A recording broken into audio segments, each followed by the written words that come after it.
it's an interesting story in a way because when I joined the Foreign Service, I had visions of Budapest and Bucharest and Berlin dancing in my head, and I was sent to Havana and really didn't know anything about Latin America.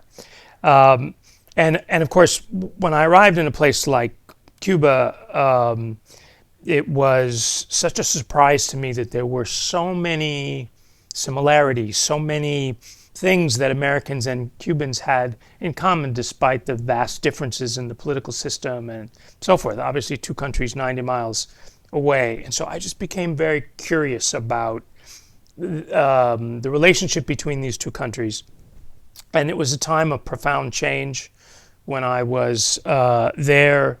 I believe it was Christmas Day in 1991. That was my first few months of my tour.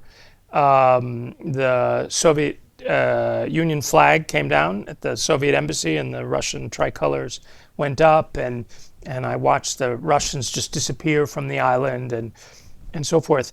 But my goal always was to try and get to know the place, try to meet as many people as I could, even though the authorities were doing everything they could to discourage that kind of interaction. I really wanted to understand the place. And for a variety of reasons, it's a theme that stayed with me through my entire career. In my third posting as chargé, that's, I suppose, when everything came together. I was convinced when I left after the first tour in 1993 that our policy approach was all wrong. It wasn't working. You keep trying to do the same thing over and over again and expecting a different result, and it just didn't come. And so that also began my own transition. But by the time I returned for the third time, there were already secret negotiations underway that had started in the spring of 2013. I arrived in August of 2014. And I think what made those negotiations successful were a few factors. One, there was leadership and political will. This was something that President Obama talked about from the time he was campaigning, that we needed to try and turn the page.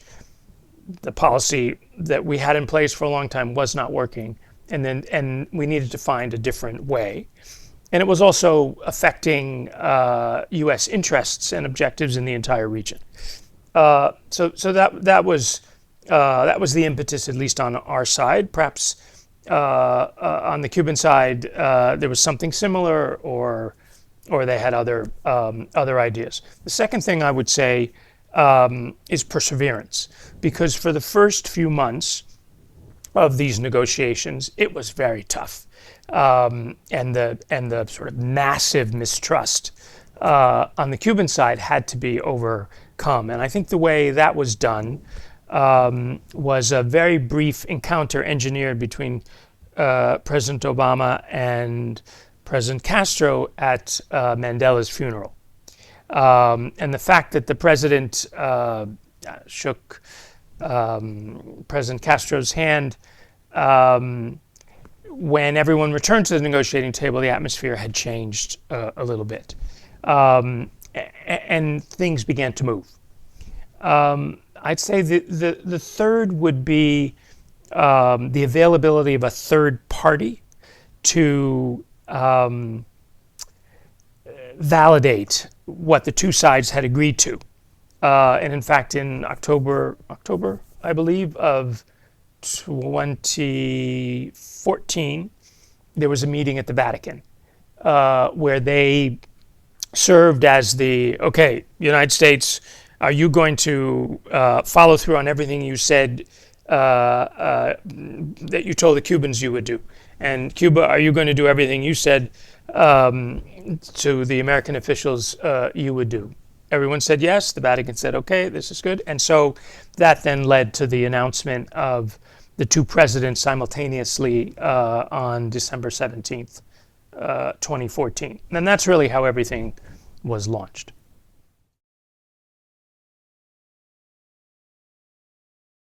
I think it was an official in the Kennedy administration way back in the early 1960s who said Cuba has now become part of our domestic politics, and it's been really that way ever since.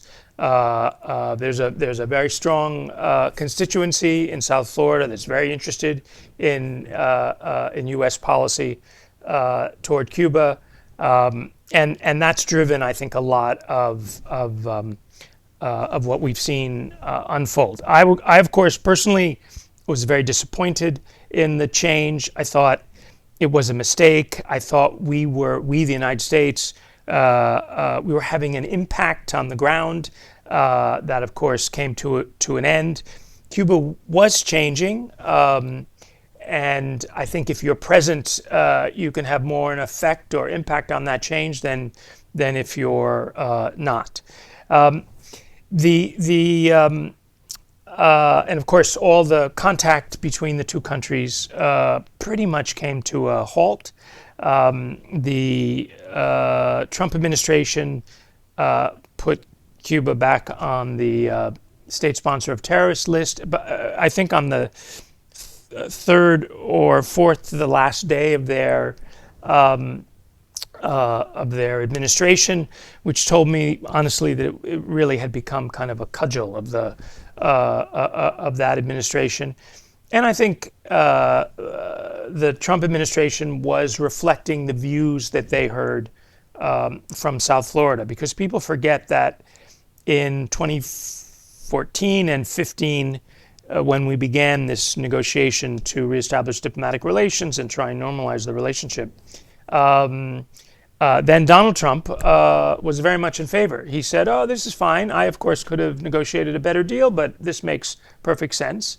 And some of his people visited the island, like a lot of other commercial enterprises did, to have a look. And then I think because of the politics and because he had strong support in South Florida, that changed. But I also believe that by our removing ourselves in such a dramatic way, it also provided more opportunities for adversaries like Russia and China to gain further influence. And of course, to the Cubans, it also said the United States really can't be trusted to keep its word.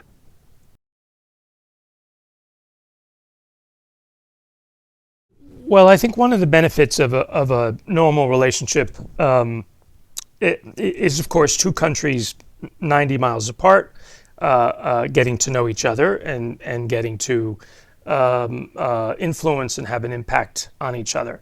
I think for security reasons, American security reasons, again, it's 90 miles away. We're really talking about some of the security issues of our own border, if you will, and there are lots of issues: counter narcotics, security, environment, humanitarian issues, energy matters. That two countries 90 miles apart ought to be cooperating on as a matter of course. And this also seemed quite natural. And I can tell you that when I was there the third time between 2014 and 2017, there was a who's who of American businesses that came to Cuba looking for opportunities. And I think the benefits to both sides would have been enormous. I remember, in particular, the visit of our then Secretary of Health and Human Services toward the end of my third posting. She brought along a number of doctors and leading medical professionals from the United States, and we met with their Cuban counterparts. And you could just feel the enthusiasm on both sides. It was palpable, right? Because Cuba had made some advances in terms of vaccines and other areas, and of course the Americans had the resources, the technology, and bringing these two things together, I think would have been enormously helpful for both countries. And ultimately, I think American involvement in a place like Cuba um, uh, helps or contributes to an environment in which Cubans themselves will have more space to think about what their future looks like. Again, I remember particularly those Cubans becoming more involved in the entrepreneurial sector of the economy that was opening up. They started to focus more on the future of their own country than plotting to leave, for example. So I think there are a lot of benefits to a more normal relationship that will ultimately benefit Americans as much as it benefits Cubans. Great. Well, Ambassador DeLaurentis, thank you so much for speaking with us today.